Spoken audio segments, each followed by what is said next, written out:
Hey, Willie, will drop our link to our slide deck into the chat for you. It is the go.ncdpi.gov backslash with AE hyphen present webinar.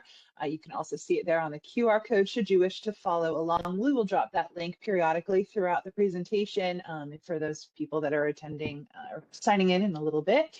But again, we want to take a few minutes just to thank you again for joining us for our a deeper look at the present Strand, and hopefully again you are able to tell us in the chat who you are, your role, the discipline that you teach, the district and school that you represent while you're here with us today. And that being said, it is 3:30, so we will officially kick off. Again, I am Laura Stotterman. I am your dance and visual arts representative at DPI. And I am with my coworker, Brandon Rader, who will switch this slide momentarily and say hello to you all. I'm the music and theater arts consultant, and then we are led by the incomparable Lori Major Carlin. And it's saying they need access. I do say that anyone with the link can view it, is what I'm seeing with our slide deck. So I'm not sure if that is a problem. That's okay. So this is your reflection journal. And today, whenever we have any sort of reflect moments, we encourage you to find the area inside the reflection journal and record your thoughts there. If you're watching this as a recording later, you are welcome to pause the video and to to take a look at those questions and to go ahead and answer those as well. If you were having trouble accessing those documents, they should be updated at this point. Yeah, I think the question is the next slide. Yep, go ahead. When you click on this, this link, you'll see a black screen that lets you see the document you're about to copy. Forced copy always makes me nervous because I don't know what it is that I'm copying, so I like the /template/preview function better. And you just click on the button that says use template in the upper right hand corner. It usually is blue there and says use template. So you can when you click on use template, it forces a copy. And so this is just a nifty little way to do a forced copy, but allow your participants to actually see what it is they are forced copying. So again, if you are having trouble accessing it, please do refresh and that should be fixed.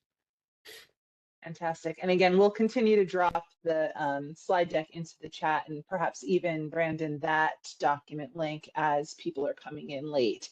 Sure. Okay, so the purpose of this PD, again, the purpose of our overall webinar series is to value the common framework for the ways that it strengthens arts education and the educator's ability to plan, advocate, and execute instruction. So we've been taking time with you all to look at the framework and each of the strands in the ways in which it connects across all four disciplines.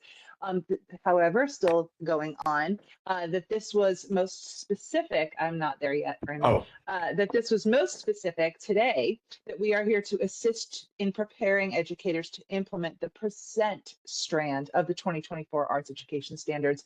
And again, we speak to all disciplines in these webinars, so we'll be looking holistically at dance, music, theater, arts, and visual arts.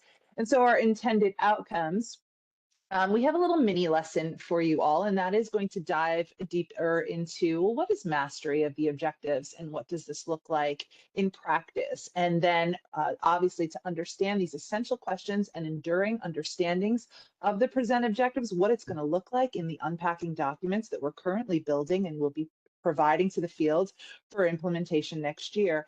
And then collectively, we will unpack an example for you so that you can see how we unpack the objectives. This training does align with your North Carolina teaching standards, standard number 3, in which teachers know the content that they teach. And of course, it is aligning your instruction with the North Carolina Standard Course of Study. And so as you fill out those summative evaluations, evidence that you have been here and are learning your new standards, this is of course something that you should be including in your artifacts for your own professional development and PDP plans. So that being said, we're going to talk about the agenda. I'm going to kick it off to Brandon, I think, in a moment, where he's going to take us into that drill down document that we have shared with you previously, but we will do so looking specifically at present. I'll then take us into the mini lesson of the mastery of objectives, and then we will share resources at the end and then close out with you. So here we go. All right. So as we begin, we invite you to select the factors that students and teachers should consider when preparing for recitals, performances, galleries, and productions. And you can go ahead and type the letter into the chat. If you choose more than one, please put your answers all in one chat instead of like multiple entries.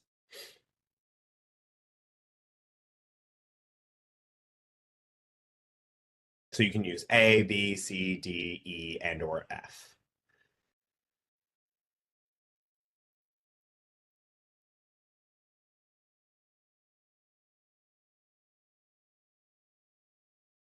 So Great. far we have all of the above, A, B, C, D, E, F, all of them, A, B, C, D, E, F, all, A, B, C, D, F.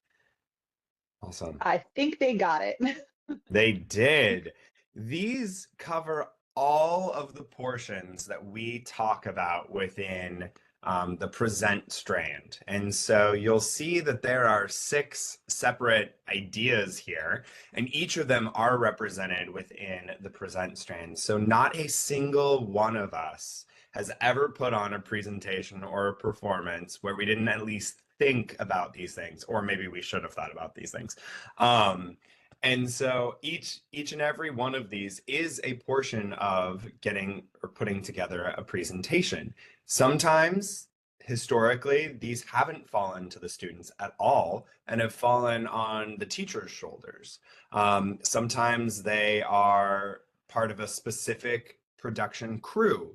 But now we're saying that we at least want students to consider and examine these things no matter what, so that when they go out to the real world, whether it's as an artist or as an art consumer, buying tickets to an exhibition or to a show or buying CDs, buying art to hang on their walls, that they understand what it took in order to put this production on.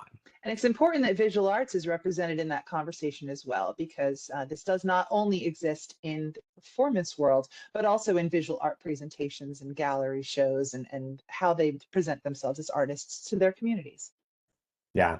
One of the, I might be giving away things, but we really wanted to talk about the fact that, visual art, in the same way that a casual concert is very different from a formal concert, being on the first floor of the Mint Museum in Charlotte, where you're allowed to touch things, is very different from being on the second floor of the Mint Museum, where you absolutely cannot touch things. And how do you know those things? And how do the gallery curators even start to put those things together?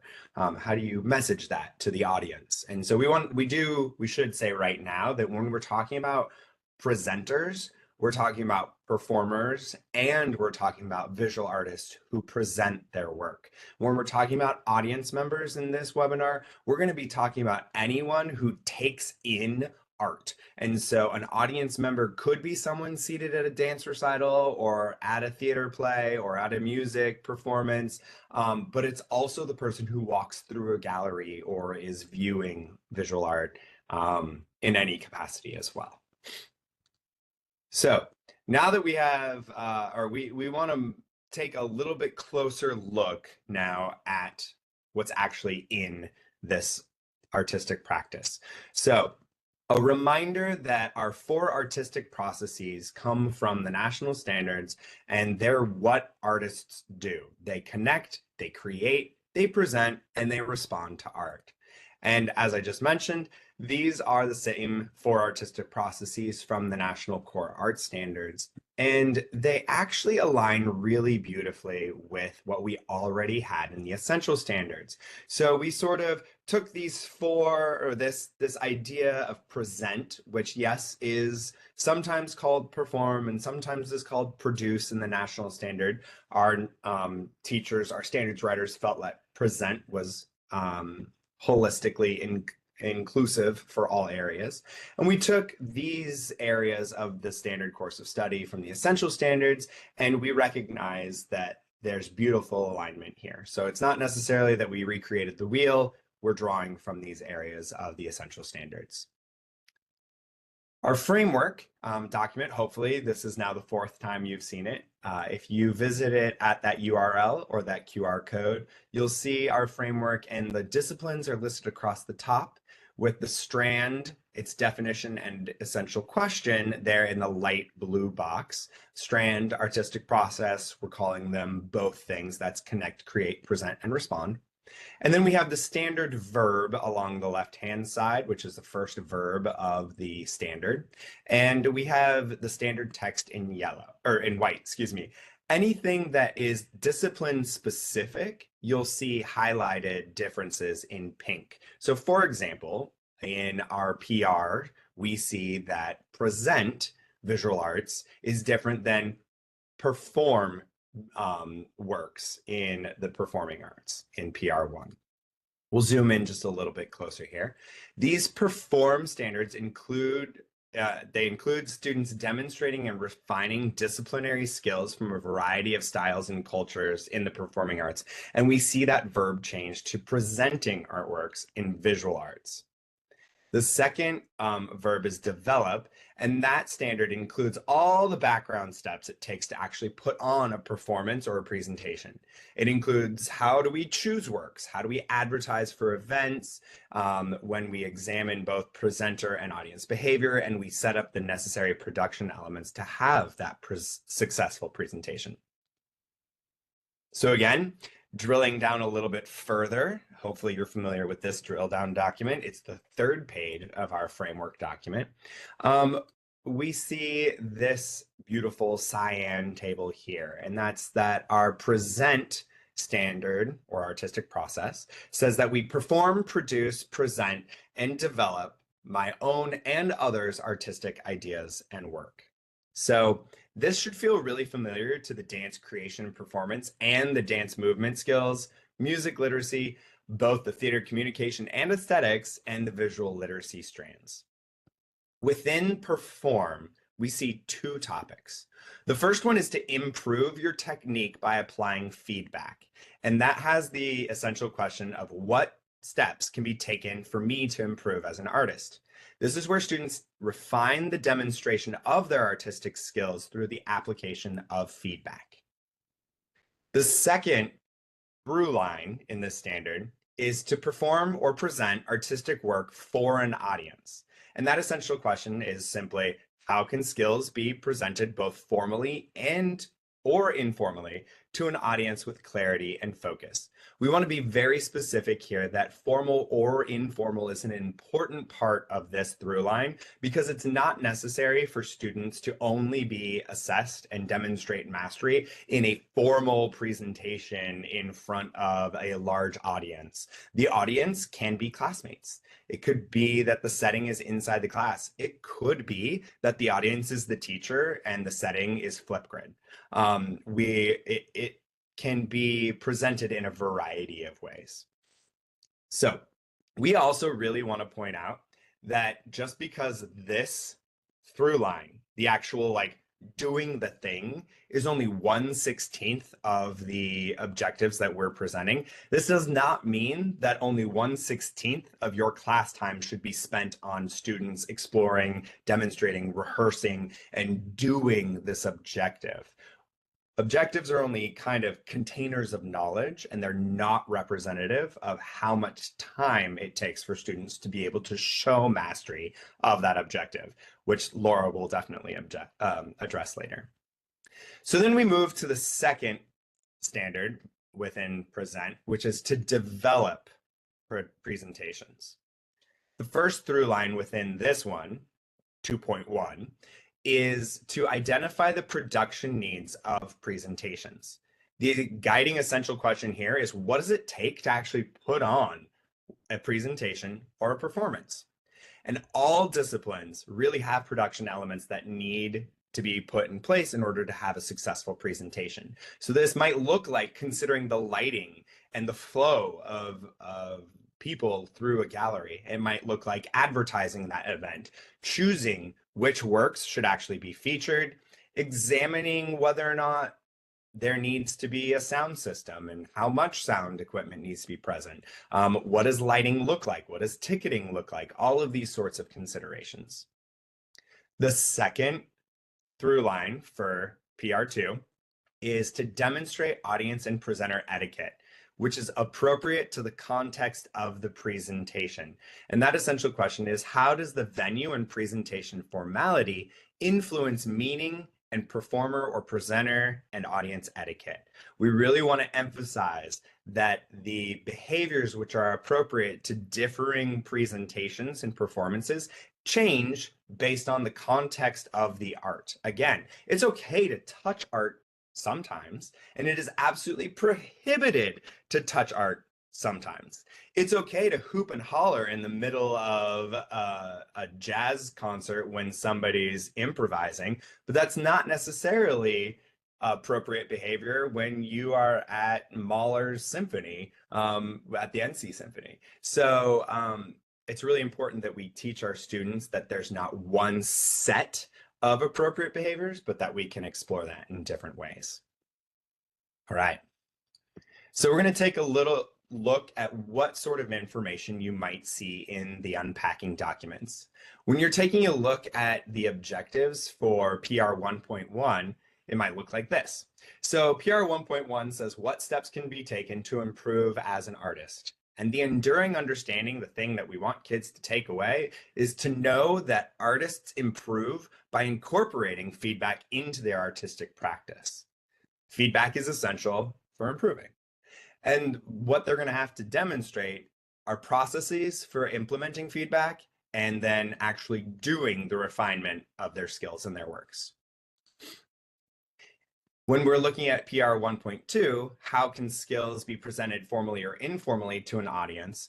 We're trying to make sure that students understand that artists communicate their artistic knowledge through physical demonstration. They have to do the thing, which is our last bullet here in knowledge and skills. They need to know their technique, they need to know their skills, they need to know how to write an artist statement for visual artists, they need to know their academic vocabulary, and they need to be able to do the thing. Now, things kind of get hairy from there. In dance, general music, and vocal and instrumental music, they have additional objectives that they felt were really important to flesh out within this second essential question of demonstrating skills. So dance has an extra enduring understanding that clarity and focus strengthens emotional expression, conveys meaning, and supports ensemble unity. So they have a whole through line 1.3 that explores this topic and builds that capacity within students. General music and vocal and instrumental music take a look at how performing a variety of repertoire really builds technical capacity, flexibility, and interpretive skills. Wow, I had a hard time with that. Interpretive skills. Additionally, that musicians convey meaning through the execution of expressive elements. So really, what we're talking about here is playing a variety of repertoire and being able to execute different musical terminology and symbols. That's what these are. Vocal and instrumental music goes even further to address both audiation and sight reading. So audiation develops precise intonation and timing. There's a through line about that. And sight reading music builds technical capacity, adaptability, and improves efficiency in learning repertoire. There is a through line about that. So that wraps up PR1. When we take a look at PR2, the first essential question, again, is what does it take to produce a presentation or a performance? We want students to be able to walk away knowing that artists intentionally curate and develop artwork for performance or presentation. And what they need to know are those multiple roles and responsibilities needed for production and presentation. They need to know what those production elements are and how to implement them. It's really only at the absolute highest levels that they're truly putting on the entire presentation. We've got baby steps earlier on, like being able to say, okay, let's choose this piece of art or this song or this scene in order to develop further so that we can get it ready for an audience. So it's definitely scaffolded. PR 2.2 talks about how the venue and presentation formality influence meaning and performer and audience etiquette. So we want students to walk away knowing that the setting of performances inform how performers and audiences interpret and engage with the works. So what they really need to know is having an understanding of cultural context with the presentation. They need to understand what appropriate behaviors are, and they need to know how context and setting influence appropriate behaviors. So just like with PR1, some of our areas felt like it was important to flesh these out a little bit further. Dance, general music, theater arts, and technical theater all leaned in a little harder on what does it take to produce a presentation or performance. And they have an enduring understanding that says artists implement production elements to enhance performances. So this is the doing of the thing. Then theater arts and technical theater actually address the two parts of venue and presentation formality and presenter and audience etiquette kind of separately. They broke them apart. And so this one in 2.4 is about performance spaces influence how theater artists and technicians adapt their work. So they sort of took what the other areas did all in one and addressed them separately. Not a big deal. So we'd like to invite you now to find the reflection time portion of your journal and answer the question, what do you notice about the content of the present objectives, especially in relationship to the essential standard strands? And if you so feel compelled, you are welcome to share that in the chat. We'll give you just a few minutes to answer that. And this is a great time. Let me go ahead and drop that back in to the chat. I think that's it right there. Remember that you will have to click on the use template button if you have joined us late and you were not here for that beginning of the introduction. So there is your template right there.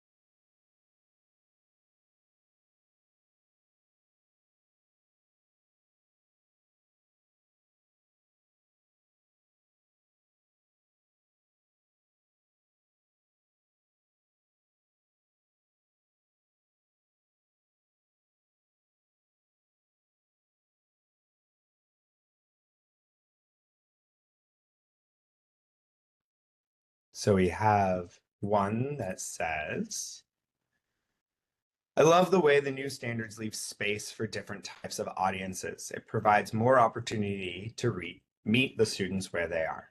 That's great. Great feedback. Well, you are still welcome to continue reflecting, and you can copy that into the chat if you'd like, but I'm going to go ahead and hand this off to Laura to talk a little bit about what we mean when we say mastery of objectives. Great. So in your reflection journal, take a moment and think about your own personal definition of mastery. What does it mean to be masterful at something, or what is mastery? And if you'd like, you could even jot that into the chat, but this question is provided for you as part of your CEU credits in your reflection journal.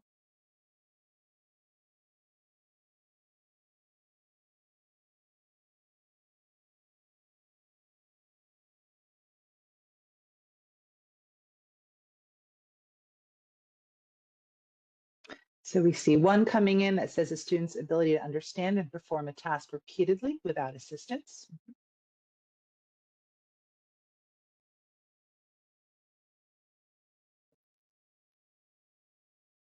When a student performs at 80% accuracy. Interesting. Being able to complete a task independently without the assistance of others in a variety of settings or circumstances, having a deep understanding of the content or independence in performing a skill. These are all fantastic. Thank you.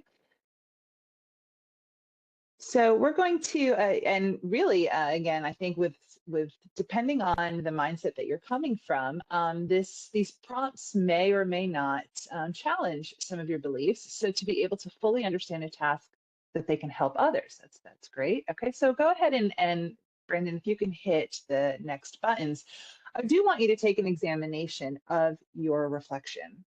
And that is, first of all, what personal experiences have shaped your own definition of mastery? Right? Where did you learn this? Was this something that you understood from your own childhood experiences? Was this something that teacher preparation programs and being in the classroom and working with students or being teacher leaders, district leaders, have prepared you with a better understanding of? And so, where did this come from? And then what's really important here, especially when we're talking about mastery of the objectives, is there a mastery threshold? And if so, is it attainable for all students? So sometimes, again, we tend to have an elevation of what mastery is. And we want to make sure when we're looking at the objectives and measuring mastery of our students, that it's something that our students can achieve. Next one is, does mastery look the same for all students? And so, you may have a program where again, there's a gamut of experiences and abilities within it, right? You may have a population in which this is where kind of the bar is for what experiences they're coming to you and your programs having already had versus maybe a program where you're starting from scratch or you're working with the elementary levels and you're really building that foundational knowledge. Again, I speak to you primarily with a high school, over 25 years of high school experience. And so a lot of what I'm sharing here is experiences that I've taken from the field and the work that I have done with high school teachers and at this level. But so does mastery look the same for all students? And then what's the purpose of mastery? Why is it important? Where does it come from? Who is it for? When we're looking at mastery, is it really to understand what the student is able to do? Are we using mastery to put placement for our students into our programs and ensembles? And so it's really understanding those four questions when we examine our definitions of mastery. So let's go on into the next slide. And I was doing some research on this, and there was a really interesting webinar that really kind of touched on some of this and where did this come from, right? And looking at what Merriam-Webster and what Cambridge say as far as how do we define mastery. And so sometimes when we do ask people to define mastery, these are the types of definitions that we get in which there is this dominance, right? There is this upper superiority, this idea of great, of being the word master within it, but really something that sets it apart from something that maybe is, again, more attainable for everyone. And so we challenge that. That is really what we're here to talk to you about today in this understanding of mastery, is that it shouldn't be something that is completely elevated, that people are aspiring to have, right? Mastery of something, but it's something realistic, that our students are able to be masterful of these objectives, of these standards. And so when we again challenge the Cambridge and the Merriam-Webster definitions, the bullets that we're looking at here are, is mastery inclusive in these definitions? And how do these definitions shape those perfectionist attitudes, which if you again have worked with some of these students that have perfectionist attitudes, you know that is a huge block to creativity, to risk taking, right? And so while, yes, we want to strive to be the best at what we do and ways that we always want to improve upon ourselves and upon our artistry, we have to make sure that we're supporting students not to hold these perfectionist attitudes so that they are more willing for failure, right? And understand that failure is a part of growth and how that we support them through those risk taking and creative experiments that we're asking them to do. So our next slide really gets into those common myths around mastery, right? That again, what's perfection, it's flawless, it's they're the best of the best, or it goes beyond what something is already done, that it's exemplary. And so just being careful about some of the ways that we message mastery, because again, we want it to seem that it is attainable for our students in our work. Okay, so next. So what is mastery? Well, first we're going to say what it's not, and your definitions have been wonderful. So thank you for your continuation of sharing them and the conversations that's happening in the chat. But we do want to make sure that we're saying that mastery is, we're not dumbing it down to where it's only about completion or compliance, right? That it really still has to talk about that application of the fundamental skills and techniques doing the thing, that they're able to do it, that they can apply whatever that is and execute it. And then that, do they have that understanding of elements, of principles, the concepts, composition, the foundation that makes our art, whether you're in visual arts or theater, music, dance, right? The thing that really makes it essential to what our art form is. Do they have the understanding of those important components? And then how can they demonstrate that knowledge? Are they able to demonstrate it? And we're going to talk a little bit more about the various ways in which students can demonstrate these objectives as well. But and I think some of you have already put it in your own definitions, that consistency, right? So it's not just a one-time, hey, look, I did it, right? And it could have just been kind of happenstance or just sure luck that they mastered something within like their first try, but that they're able to show that they have repeated knowledge and ability in order to do the thing, whatever that objective is. And so next we have when we're checking for mastery, we do want to be careful of subjectivity, because if we're looking at quality, this is when our cultural norms, our biases might message that something might not be good enough based on our personal preferences or our standards, which may or may not be, again, inclusive. And so it's really, again, understanding we're not necessarily measuring how well they do it. There are ways in which you can do that through feedback and in rubrics that are ungraded, but really understanding of, do they do it? Can they do it? That is mastery. And again, this is going to challenge, well, then what is mastery for and for what purpose? Because for when we are talking about selection into different levels, then we are getting into a different dialogue. So right now we're looking at just holistically with the overall view of mastery of the objectives. So we go into the next slide. And here we are also kind of wanting to create the awareness of the different types of instructional approaches and their implications towards mastery.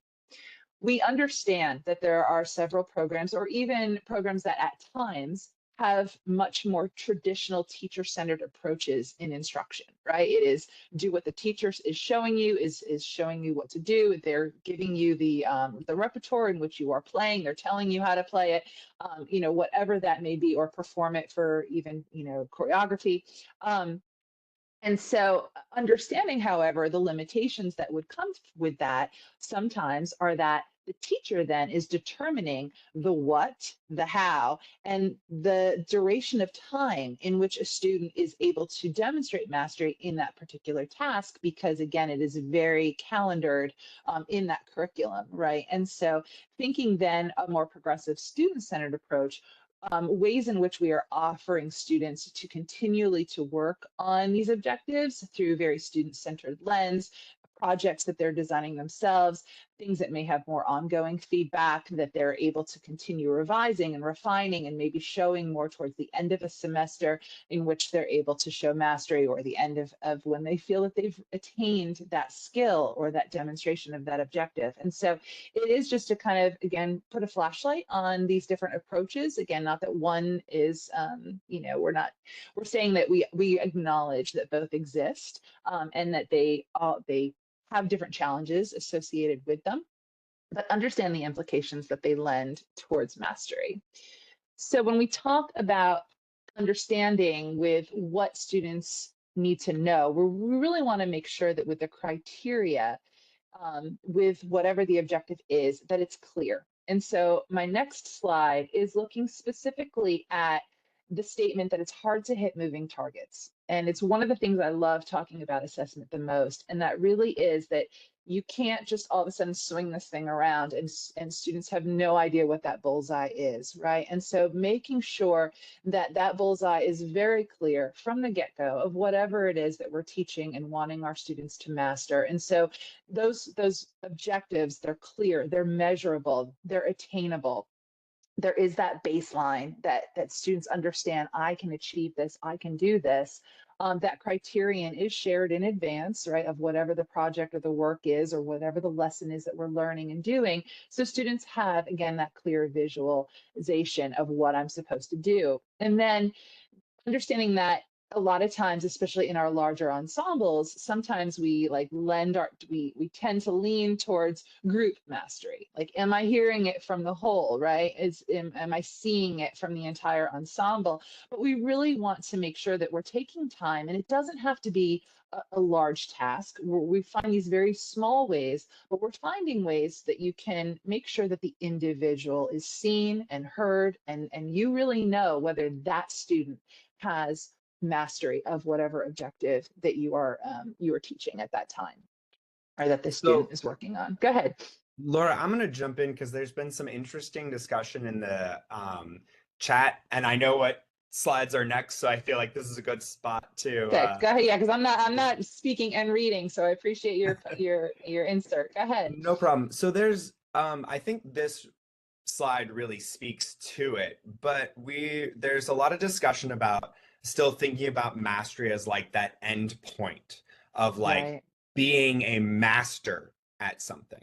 And I think I just want to clarify that like you can master a skill at a developmentally appropriate level that then changes when your students reach another developmental level. So the way that students would demonstrate pitch center in first grade might not be the same as the way that they, develop a solid pitch center when they are 11 or when they are 17, but we can say that they have mastered that skill at a developmentally appropriate level at each one of those. And then another thing that I think Laura was talking about, not so much about like, it's not how well do they do the thing, but how can they do the thing. She's not talking about like not doing it well versus doing it well. She's talking about like, you know how sometimes when you watch dancers, they have like this je ne sais quoi that like you can't even put your finger on it, what it is. It's just like this extra level of grace that really shows mastery. But the kid next to them is executing the move exactly the way that you taught them. And you're just like, I don't know, just do it better. Like that's sort of part of the conversation as well, is that like if they can both do the thing, just because that kid does it even better doesn't mean that the kid who doesn't do it better hasn't mastered the skill, right? So there's a discussion here about mastery is complicated by the grade and goals for different students. And then there was a discussion of what's each student's best. And I think that Mm-hmm. that's good too, but that speaks more towards growth and the ability of fantastic educators to scaffold instruction. But it is important for us to have a definition of mastery for whatever the objective is. And I think it is easier when we look at a specific objective, which we'll be doing in just a little bit. So I just Yeah, wanted to and kind of address some of those things. Absolutely. And I'd love to share again. I don't know where yet I'll share it, but I definitely have that personal story that aligns a lot to what you had just said. So, well, so thank you for the continued conversations in the chat, in your reflection journals. And yeah, this is, we're never going to be perfect at it. I see somebody saying that they've been doing this for 38 years and it's still a challenge, right? So we acknowledge that. And I think it's just important that we continue to have these conversations with one another in our field as artists when we're talking about again what mastery is, mastery of the objectives, assessment, which is going to we're going to talk more about assessment in our next webinar. But let's dive to the next one for a second, because I know we're going to run out of time and I don't want to do that. So first of all, when we're talking about the what, we have to understand how to decode the objective, because this is where this information is coming from, right? And so we talked about this in a past presentation or a past webinar, but I'm going to repeat it again. So we understand, looking at this, that the first thing we see is the level, right? Or the grade. Here it's a beginning level. So that's your B. And then the PR is the strand for present. It is the first objective or the first through line of the first standard, right? So B, PR 1.1. And the accessible verb, what we want the students to do is revise. So is the student able to demonstrate that they're able to revise their artwork?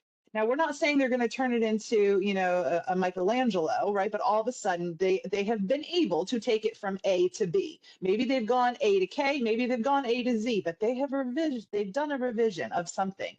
And then the assessment content is they're revising their artwork. That's the thing, based on given criteria. And so somehow that feedback has been given to them, whether it was through a self-evaluation, whether it was through a teacher evaluation or peer evaluation, that given criteria, that checklist is there, and a student has been able to show you that they have made a change to their artwork based on that given criteria. And now whether they got to B to K to Z, that's the how well, right? We're not assessing that. We're just assessing, did they revise their artwork based on this objective? Okay, so that again is for clarification. And now we get into this roadmap. Well, how do we do that, right? And we understand that first thing, we're chunking, we're scaffolding our objectives into teachable moments, right? Into ways in which students can interact with this. We're providing those multiple opportunities for practice at something, understanding that they might not get something right the first time, or in the way that it's taught or delivered. Maybe they need it in a different project. Maybe they need to do it a different way, right? In order to really understand it and be able to then demonstrate it. And that's where that formative feedback and assessment continues us on our journey. And it's throughout, right? We know our creative design cycle, that it really should be coming throughout a process, both from ourselves, from our teachers, from our peers, ways in which we're constantly taking this information and how we're changing and evolving ourselves and our artwork, or our tasks or our skills that we're trying to master. So there is a difference, going into the next slide. There is a difference between these mastery checks and graded assignments or summative assessments. And we do want to make that very clear, that we're not talking necessarily about assigning the grade. And I did see somebody talked about like an 80%, right? So it's not necessarily that they have to be graded on this. It's, are they able to do it? And then it's a simple thing. It's a simple little mastery check. It could be an exit ticket. It could be a Flipgrid. It could be, again, a smaller, different way in which you're just seeing this particular lens on something per student. That doesn't have to have a lot of time, in which it then is having a more graded project, like a larger unit project where they're putting multiple objectives together in the doing of something. And then we understand that that could take longer. So sometimes teachers are like, oh, I have so many grades, or I have so much to do to grade, right? And so we're trying to bring it back or dial it back, that it really can be very small. It doesn't have to be this large of an endeavor. And in the next slide, really, again, what we're seeing here, this image is showing that whatever the objective is, that there are multiple ways in which it is being taught and it is being covered throughout the curriculum, right? That we know that our curriculum also circles and it comes in and out. We have so many objectives happening at the same time throughout our entire time with our students. It's not that we just do this one and then that one and then this one, right? We do it all simultaneously often. And so it's really giving students the understanding of where we see this objective threading throughout so many different things that we're doing. And so those are the arrows going out. And then we see the arrows coming back in. Are we open enough in the ways in which we're allowing students to demonstrate that mastery through various formats? So again, maybe a student is very verbal and they can articulate whatever the objective is. Or they can, teach another student. I think I saw somebody in the chat wrote that in a definition. They can actually apply that in giving feedback to a peer, right, in ways in which they can show that mastery and understanding of something. And so being able to look at this through multiple ways and really bringing it to who the students are and what their strengths are in ways that they can demonstrate this knowledge. And I think that maybe this is then where I'll kind of go into it, because again, we're not talking grades. However, um, as a high school dance director, when I had students who came to me with no experience at all whatsoever, was I going to always keep them at a B or, at a C or a B grade because they can't do the thing as well as the student who has taken multiple years and multiple, has just a beautiful facility for dance.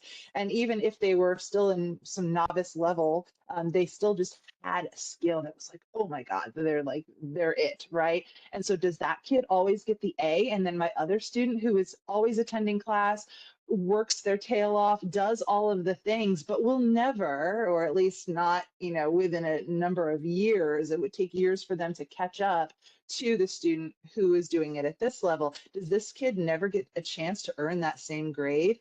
And there's that challenge that no, that's not accurate, right? And so that's kind of again where we're looking more at who our students are, but assessment and grading will come into another conversation in the future. So, but it really is understanding how students can master these objectives, and it's going to look different for the student, for who they are, for what experience levels they have, and what exposure they've had to the arts and opportunities for practice, and then just what natural gifts they have, especially in some of our more performance-based or skill-based things.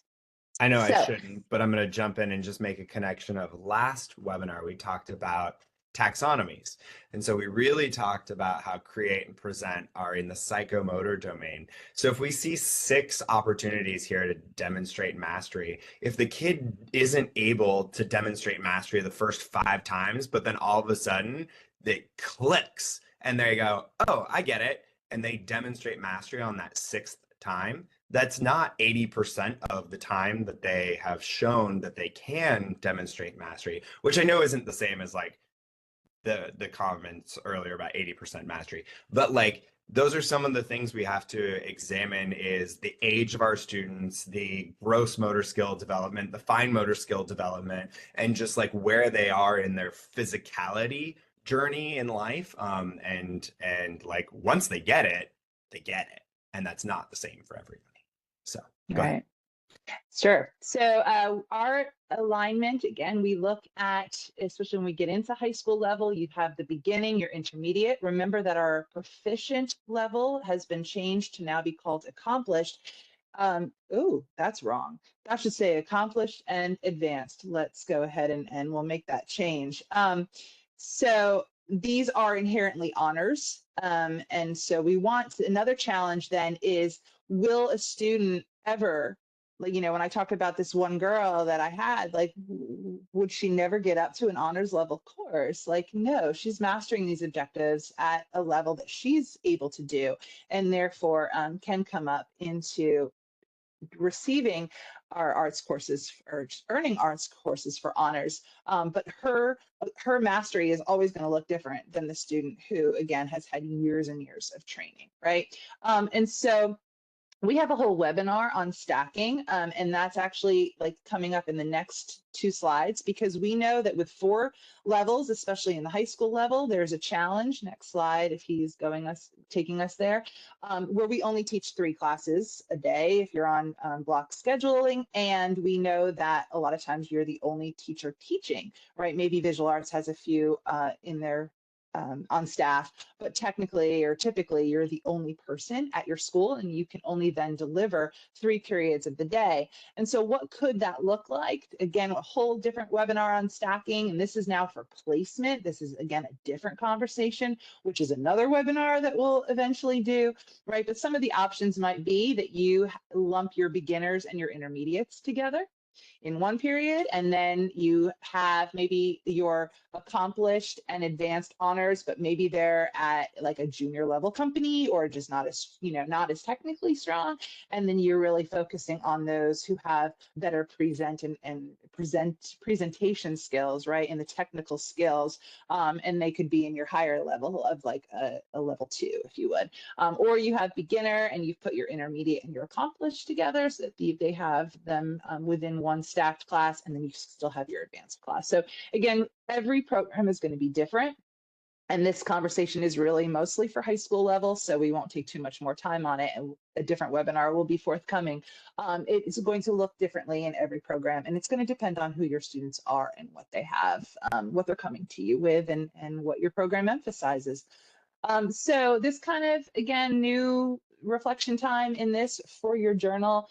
What new information now, as we've kind of branched on this, what new information might you now be considering when looking at student mastery? What was validated for you? What maybe was something new that you heard or is challenging you to think differently about?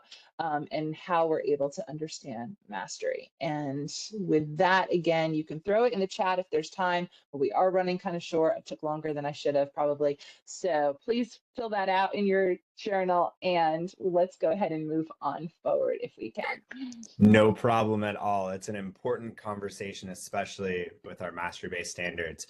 So we're going to take just kind of a quick look. This is the same format that we've done with the other artistic processes of connect and create. So we found 7th grade PR 2.2 is fairly aligned, doesn't have a lot of pink highlights between the different grade levels. And really what this is we're talking about the way that audience behavior changes based on the venue, kind of like we've been talking about for a while. And the first thing that you'll see in your unpacking documents are all the words that need to be defined. So if you might not see all of these words because this is for all 4 disciplines, but you'll see your glossary right there so that there's no ambiguity about what we mean when we use certain words. The next thing you'll see is taking a look at the vertical alignment. So we love to share how exciting our vertical alignment document is. And we kind of have a little snapshot here in the unpacking. What did they do at the previous level? What are they doing now? And what are they going to do at the next level? And then we repeat the enduring understanding. Again, that enduring understanding is developed throughout the K-12 continuum. And that here is that students need to understand that the setting of performances informs how performances and audiences interpret and engage with works. So in order for students to really understand how to compare different venues, how they influence the etiquette of performers and audiences or viewers, students need to know what behaviors are appropriate for audience members and which behaviors are appropriate for performers. And then they also need to know how appropriate can change based on the context of that performance. That is great. That's all background knowledge that they need to know. But since this objective says compare, what they actually have to be able to do to demonstrate that they've mastered this objective is to identify similarities and differences in appropriate audience behaviors in varying venues.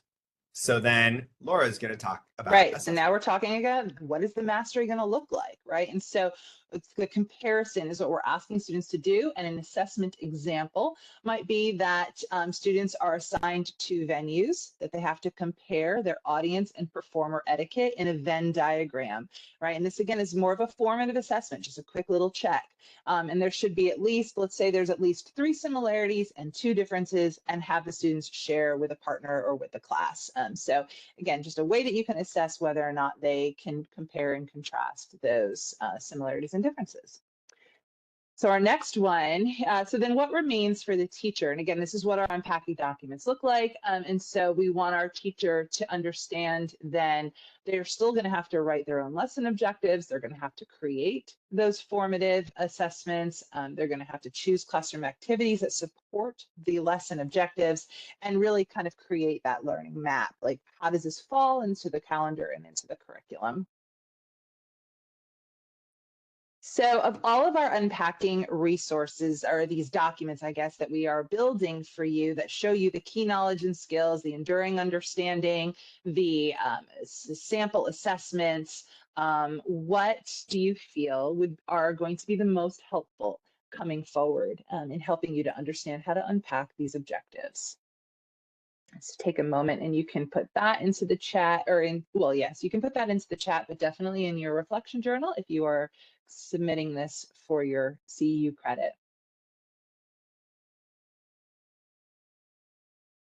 But otherwise, we're going to now go into our resources, and I kick it back to Brandon to share with you some of the things that we are building and what we have for you. Sure. So the External Implementation Guide, or the EIG, is also what we call the Arts Education Hub.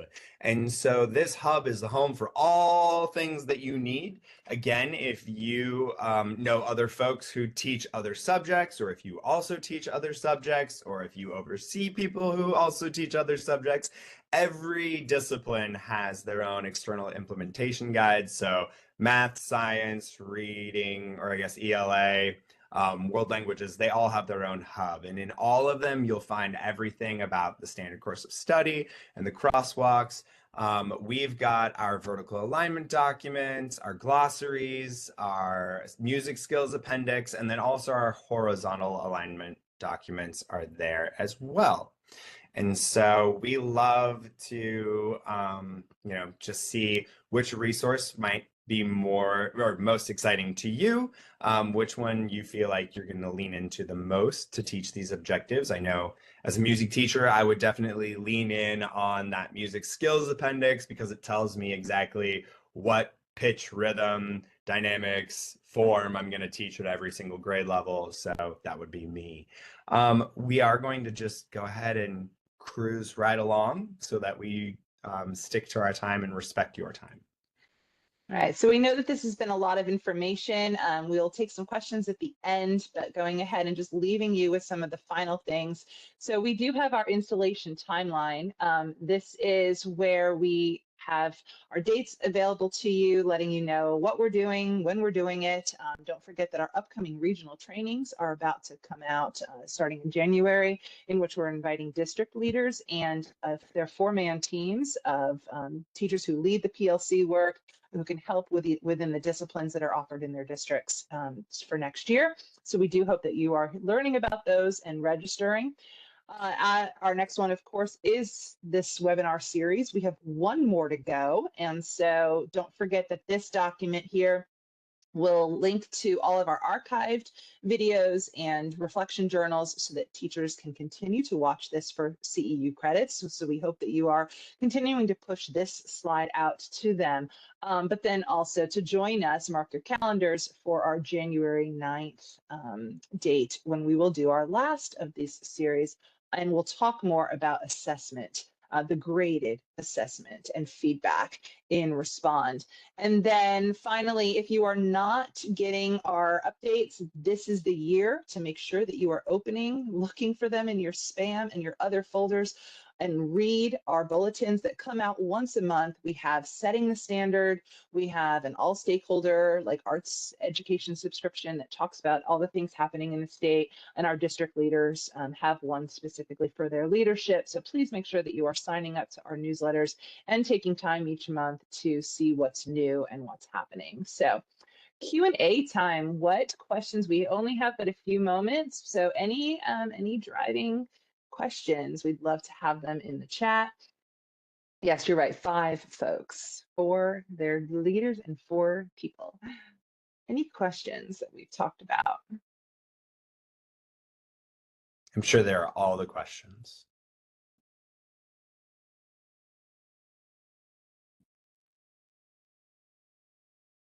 I'm going to go ahead and move forward to the optimistic closure, but if you have a question, please go ahead and feel free to put it into the chat, and we will answer it at the conclusion of the CEU information.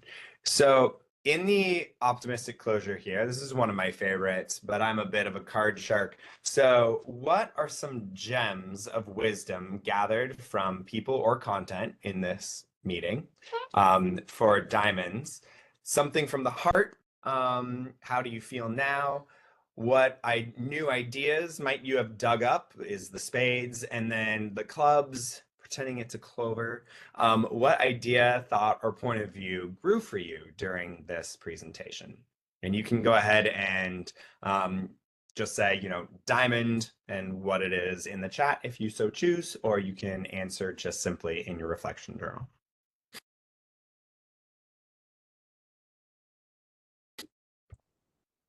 And then lastly, this is our CEU survey. You'll go ahead and choose that and be able to, or click there. And I'm realizing that I waited until the last minute to add today's session and haven't done that yet. So as soon as we end here, I will add that option into the CEU survey, and we will make sure that you have that option to get your CEU certificate. And we just want to thank you so much for being here today, and to feel free to reach out to us with any questions. Sorry that my dog chimed in, but yes, and so some of the things we're seeing in the chat. Thank you. The idea of a complete sentence beginning with the standard and continuing through the objective has been very helpful. And that is something that we are messaging, because the standard itself has really valuable things that we want to make sure teachers and administrators and parents and students understand. This is the main thing, and you do it by doing this. And that is the objective. And then making sure that they are, or somebody is saying, they're going to need to roll around a little bit with this idea of defining mastery in their brain. And it really is a great discussion. I mean, you want some really strong PLC work, and again, leaning into resources that are out there that talk about mastery, that talk about what does this look like? Is it growth? Is it mastery, right? How do we measure all of it? Not necessarily for a grade, but definitely great conversations to be had. And we look forward to continuing them with you ourselves. Yeah, I think that, even just the idea, an elementary arts teacher, trying makes a really big difference, and like making an attempt toward that grade. Like, you're doing what you're supposed to be doing. It doesn't mean that you're singing in your head voice on pitch or keeping a steady beat, but like, you're doing the best you can and you are trying your best. And so I'm not going to fail you in my class, but you definitely have not shown mastery. And those are sort of the ways that we're going to help differentiate between mastery and assessment or grades in the next session.